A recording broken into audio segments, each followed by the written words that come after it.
Friends, welcome to अभी speak English. आज हम लोग सीखेंगे कंडीशनल सेंटेंसेस। कंडीशनल सेंटेंसेस क्या होता है फ्रेंड्स? यानी कि इसमें कोई शर्त रखा जाता है। जैसे देखिए, एग्जांपल देखिए, और पहला जो कंडीशनल सेंटेंस है उसको हम लोग जीरो कंडीशनल सेंटेंस कहते हैं। जैसे या तो उसको हम लोग बोल सकते हैं साइंटिफिक फैक्ट हो, या वो हमेशा सच होगा। ठीक, जैसे एग्जांपल देखिए और समझिए।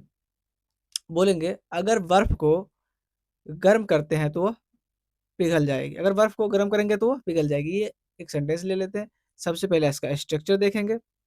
इसका स्ट्रक्चर क्या होगा? और कंडीशनल जितना सेंटेंस होगा सभी में इफ लगा रहेगा। तो सबसे पहले इफ, उसके बाद प्रेजेंट का सिंपल, यानी कि सिंपल प्रेजेंट, और दोनों सेंटेंस जो होगा सिंपल प्रेजेंट में होगा। If plus simple present tense फिर सिंपल प्रेजेंट टेंस। देखिए समझिए, अगर बर्फ को गर्म करेंगे तो वह पिघल जाएगी। ये दोनों भविष्य में है। जैसे ऐसा लग रहा है कि गागेगी अंत में है, लेकिन ये साइंटिफिक फैक्ट, यानी कि वैज्ञानिक दृष्टिकोण से यह सत्य है। और ये आप करके भी देख सकते हैं, सत्य है कि बर्फ को गर्म करेंगे तो वह पिघल जाएगी। देखिए किस तरह से इसको बनाएंगे। सबसे पहले इफ लगाएंगे सिंपल प्रेजेंट में। इसको इस तरह से बनाएंगे, अगर बर्फ को गर्म करते हैं, यानी कि बर्फ को गर्म करते हैं। If you heat the ice, उसके बाद क्या है? वह पिघल जाती है। इट मेल्ट्स, यानी कि एस लगा देंगे। इट के साथ एस लगता है। ये प्रेजेंट इंडेफिनिट टेंस पढ़े होंगे तो समझ जाइएगा। ठीक है, ये था पहला conditional sentence.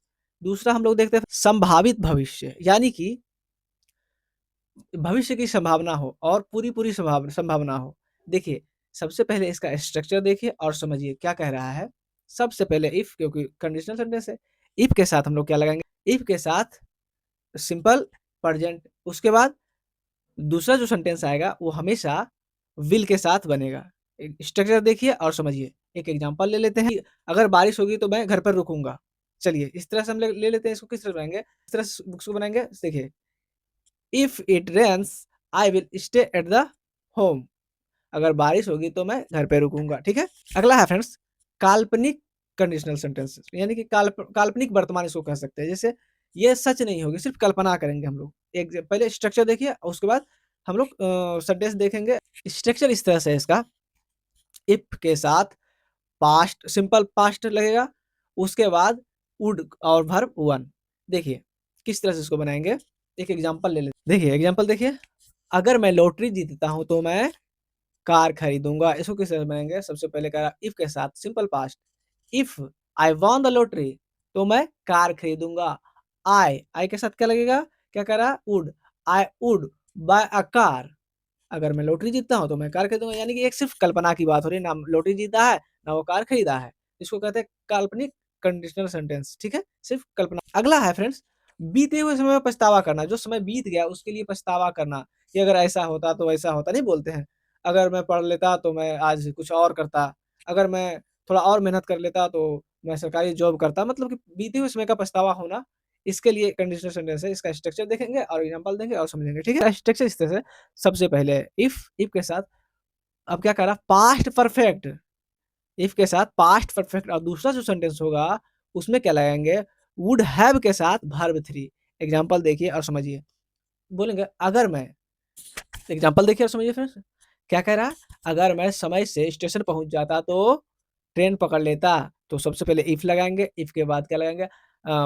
Past perfect. Past perfect में क्या लगता है? तो हैड लगता है। I had reached the station on the time. If I had reached the station on the time, उसके बाद क्या करा? Would have. I would have cause, यानी कि इसमें भी थर्ड लगेगा कॉज। उसके बाद कॉज द ट्रेन, यानी कि अगर मैं समय से स्टेशन पहुंच जाता तो ट्रेन पकड़ लेता। If I had reached the station on the time I would have cause the train. इस तरह से बनेगा। चलिए, अगर ये वीडियो अच्छा लगा हो तो वीडियो को लाइक कीजिए, चैनल को सब्सक्राइब कीजिए। फ्रेंड्स मिलते हैं अगले वीडियो में इसी तरह के कमाल कमाल के और मजेदार सेंटेंसेस और आपका ग्रामर लेकर के। वीडियो अगर अच्छा लग रहा हो तो वीडियो को लाइक एक बार कर दीजिए, कमेंट भी कीजिएगा फ्रेंड्स।